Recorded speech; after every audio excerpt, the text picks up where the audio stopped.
Olá, vamos dar continuidade ao estudo dos Salmos aqui no Teodidatas e agora nós vamos estudar o Salmo 29. E eu já vou iniciar o compartilhamento de tela aqui. E assim nós podemos já dar início ao nosso estudo. Salmo 29, eu intitulei o estudo O Salmo da Tempestade e nós já vamos entender por quê. Agora, como eu estou compartilhando um PowerPoint aqui, fica um pouquinho mais fácil de você acompanhar a leitura. Mas se você quiser acompanhar na sua versão, você pode pausar o vídeo e pegar a sua Bíblia. Vamos iniciar então. Salmo de Davi é o título inspirado, então nós temos mais um Salmo de Davi aqui. E no Salmo, no estudo aqui, você vai encontrar, ao longo da leitura já, os subtópicos, né, esses subtítulos que eu tenho colocado para ajudar a gente a visualizar o esboço do estudo. Mas então eu vou fazendo a leitura junto com esses subtítulos, tá bem? 1. O chamado ao louvor. Dai ao Senhor, ó filhos dos poderosos, dai ao Senhor glória e força. Dai ao Senhor a glória devida ao seu nome. Adorai ao Senhor na beleza da santidade. 2. A poderosa voz do Senhor. 2.1. Sobre as águas. Uma alusão ao princípio. A voz do Senhor ouve-se sobre as suas águas. O Deus da glória troveja. O Senhor está sobre as muitas águas. A voz do Senhor é poderosa. A voz do Senhor é cheia de majestade. 2.2. Em seu poder de julgamento. A voz do Senhor quebra os cedros. Sim, o Senhor quebra os cedros do Líbano. Ele os faz saltar como um bezerro. Ao Líbano e Sirion, como filhotes de bois selvagens. A voz do Senhor separa as labaredas do fogo. A voz do Senhor faz tremer o deserto. O Senhor faz tremer o deserto de Cádiz. 2.3. Em seu poder de dar a vida.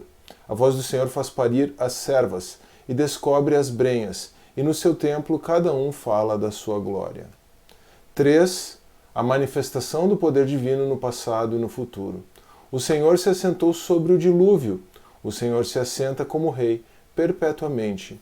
O Senhor dará força ao seu povo. O Senhor abençoará o seu povo com paz. Amém. Aqui então nós temos mais um salmo de Davi. E neste salmo a voz de Deus é comparada a uma tempestade na Palestina. Eu nunca estive lá, e muito menos presenciei uma tempestade lá em Israel. Mas quem já presenciou isso diz que uma tempestade na Palestina é como que uma antecipação do fim do mundo. Parece que o mundo vai acabar mesmo quando acontece isso. E a gente tem ilustrações disso no próprio Novo Testamento. Aquela tempestade que os discípulos enfrentaram no barco, na verdade duas, né? Duas tempestades que eles enfrentaram no barco. Uma Jesus estava dormindo, outra ele veio caminhando por sobre as águas. Tá certo que pode ter tido algum fator espiritual ali envolvido, mas isso mostra que é uma situação realmente desesperadora. Tá? E nesse salmo, não apenas descrevendo o poder de Deus semelhante a uma tempestade, mas especialmente na alusão que a água, nós temos uma invocação ao princípio, mas também ao fim. Então esse salmo trata do princípio e trata do fim. Nos remete ao princípio e nos remete ao fim. E nós já vamos ver isso ao longo do estudo. Agora, o salmo está falando da voz de Deus. Nós devemos lembrar que Cristo é a palavra de Deus. E a voz consiste na manifestação intencional, e aqui no caso de Deus, criativa, da palavra. Eu deixei palavra em minúsculo aqui porque isso serve para qualquer voz, isso serve para a nossa voz. A não ser que a nossa voz seja um mero som pronunciado sem sentido, a voz como expressão da palavra humana, ela é intencional e ela pode ser criativa. Mas no caso de Deus, ela foi criativa, porque foi mediante a sua manifestação, mediante a sua expressão, que Deus trouxe o mundo à existência. Gênesis capítulo 1, João capítulo 1. E aqui então nós temos, nessa construção que nós encontramos neste Salmo de Davi, uma alusão ao poder de Cristo como a palavra de Deus se manifestando.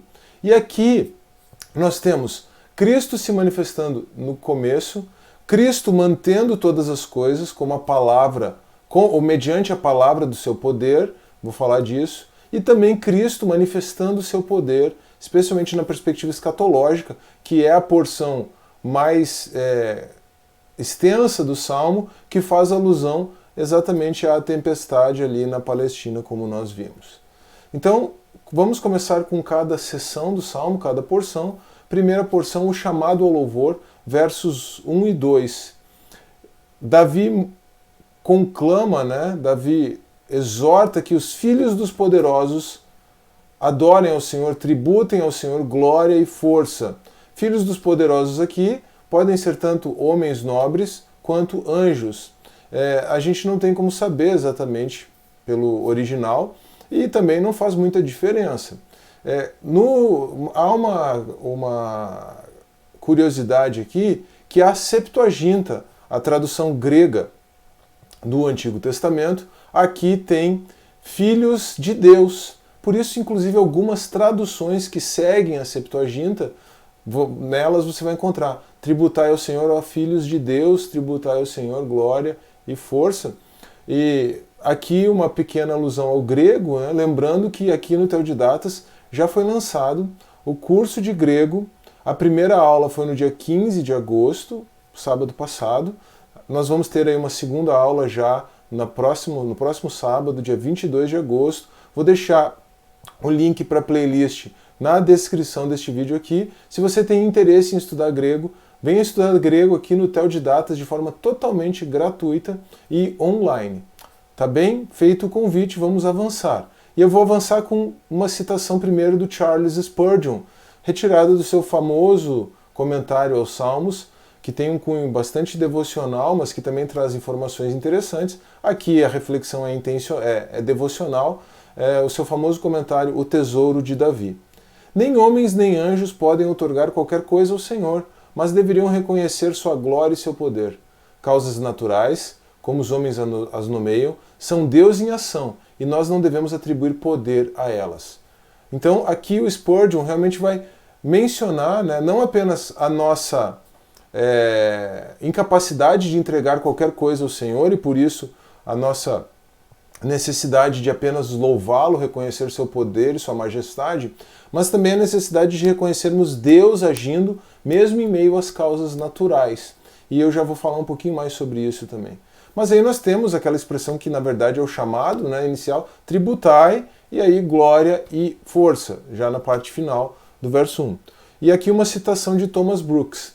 O objetivo do cristão sincero é glorificar a Deus, exaltá-lo e o engrandecer no mundo. Aquele que estabelece a glória de Deus como seu objetivo principal, descobrirá que seu objetivo final, aos poucos, tomará conta de todos os objetivos fundamentais. Onde a glória de Deus é mantida como o maior objetivo do homem, ali todos os objetivos imediatos e fundamentais são subjugados. Veja que interessante.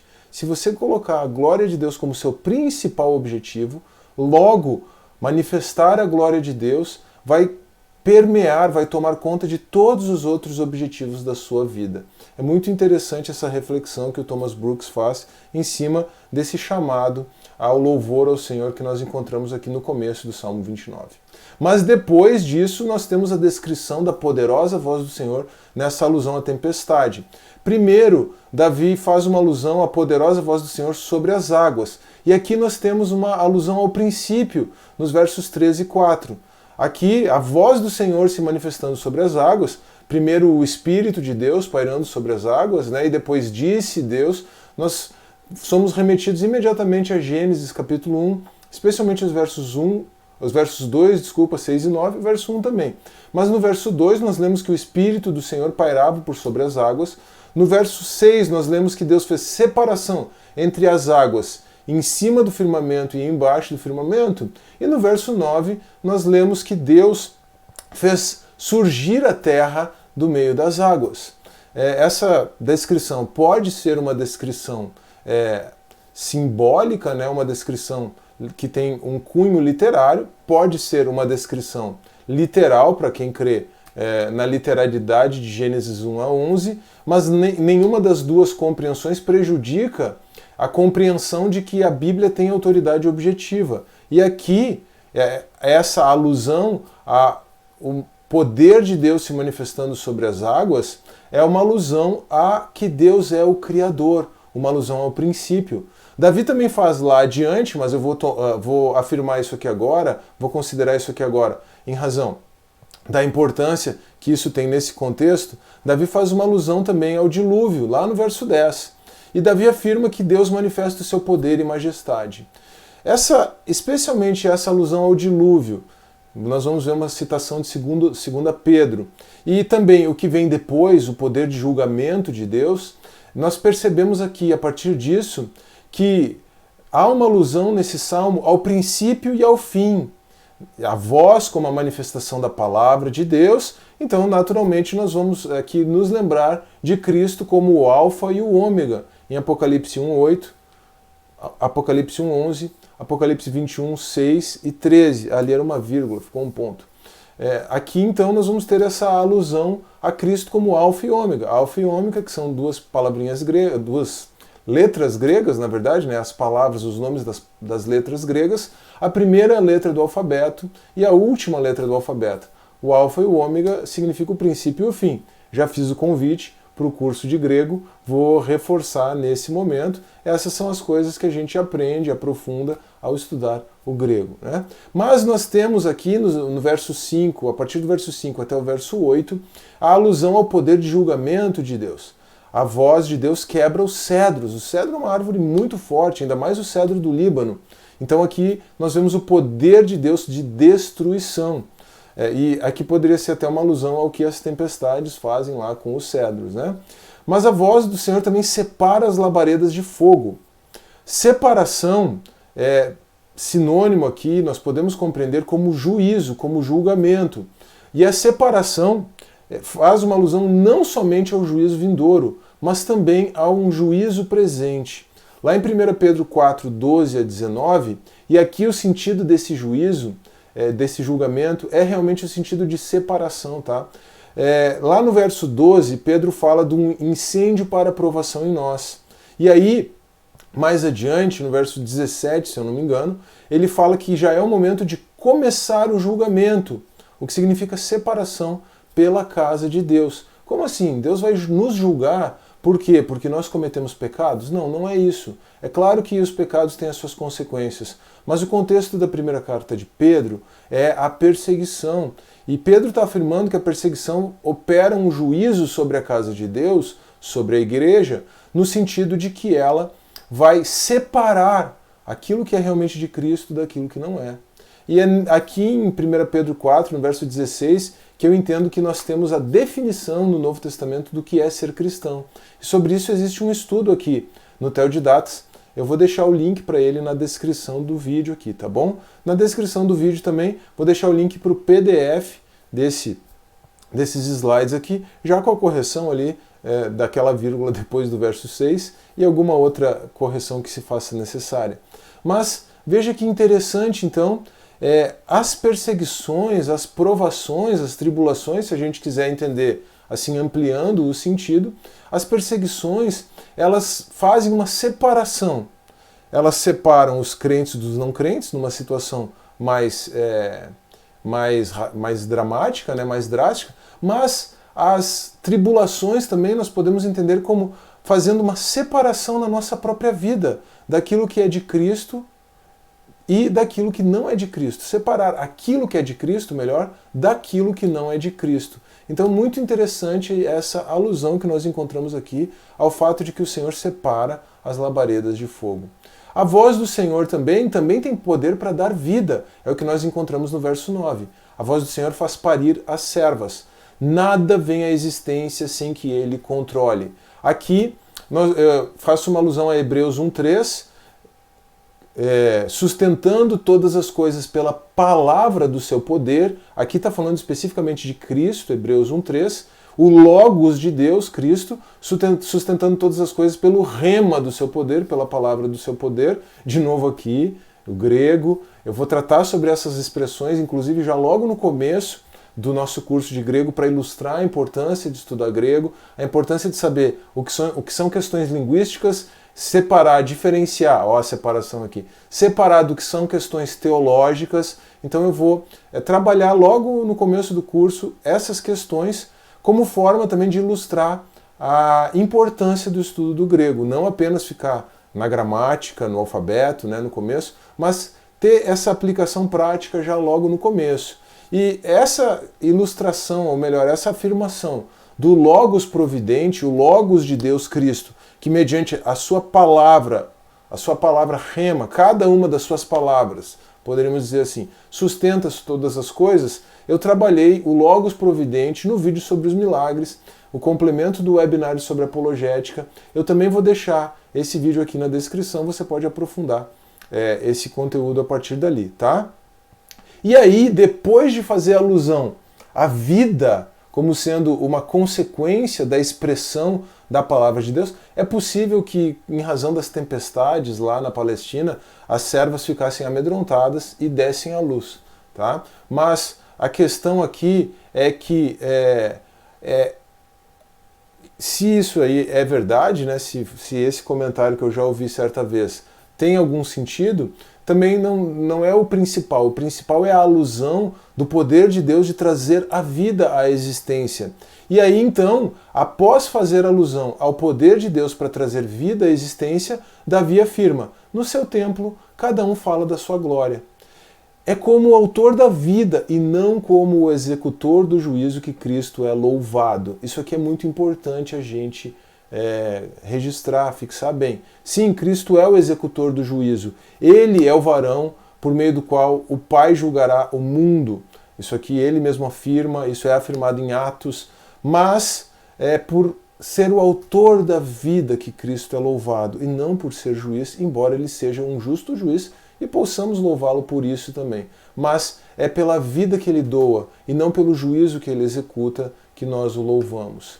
E aí nós temos a alusão à manifestação do poder divino no passado e no futuro. Afinal de contas, Cristo é o Alfa e o Ômega. Versos 10 e 11 para encerrar. O Senhor se assentou sobre o dilúvio. Verso 10, eu já mencionei isso no começo. E aí nós precisamos lembrar, com uma citação aqui, uma referência em 1 Pedro, que o dilúvio, antes de qualquer coisa, é uma figura do novo nascimento. 1 Pedro 3, 20 a 21. Então aqui há uma alusão ao fato de que Cristo é o doador da vida, o doador da nova vida, o doador da vida espiritual. Mas nós também temos, na outra carta de Pedro, uma relação do dilúvio com o fim da terra por meio do fogo. Então existe também uma compreensão escatológica. E, na verdade, o novo nascimento ele é uma aplicação da escatologia inaugurada, da nova realidade, a nova era, né? A nova era no sentido de uma era vindoura, não é nada a ver com aquela seita, aquela heresia, enfim, que anda por aí, né? A nova era no sentido de uma era vindoura que já se inaugurou para aqueles que experimentam o novo nascimento em Cristo, uma era espiritual que já se inaugurou. Então, a arca, o dilúvio, como uma figura, a arca mesmo, né? Como uma figura do batismo, que nós temos lá em 1 Pedro 3, 20, 21. Mas também o dilúvio é um prenúncio do fim da terra por meio do fogo, como eu mencionei, e aqui nós temos uma citação de 2 Pedro 3, vou citar os versos 5 a 7 e depois o verso 11 a 13, aqui eu vou fazer a leitura, tá? Eles, quem? Os ímpios, os homens iníquos, e aqui a ideia de separação escatológica também logo vem à mente. Voluntariamente ignoram isto, que pela palavra de Deus já desde a antiguidade existiram os céus e a terra, que foi tirada da água e no meio da água subsiste. Veja só a alusão ao início, né, ao Gênesis, que eu mencionei aqui quando nós vimos lá o Senhor sobre as águas, a voz do Senhor sobre as águas. Pelas quais coisas, a água, né, pereceu o mundo de então, coberto com as águas do dilúvio.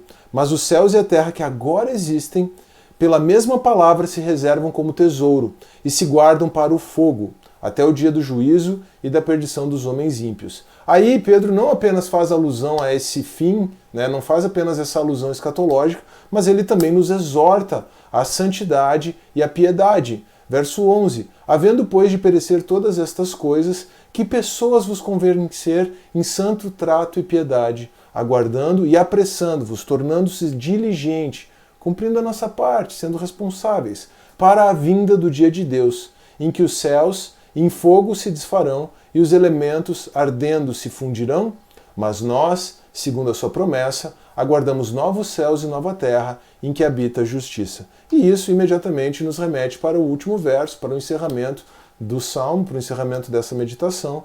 O Senhor dá força ao seu povo. Presentemente, em meio às tribulações, ele nos fortalece.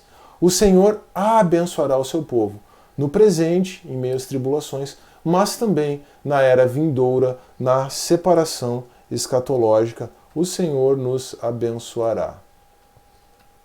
Bom, esse então é o nosso estudo do Salmo 29. Eu espero que você tenha gostado desse estudo. Eu espero que ele tenha sido tanto instrutivo quanto edificante. Se for esse o caso, não se esqueça, por favor, de deixar o seu like nesse vídeo, de compartilhar o vídeo com os seus amigos, com os seus irmãos em Cristo, de se inscrever no canal, caso você não seja inscrito, e de deixar o seu comentário. Isso também é sempre muito importante.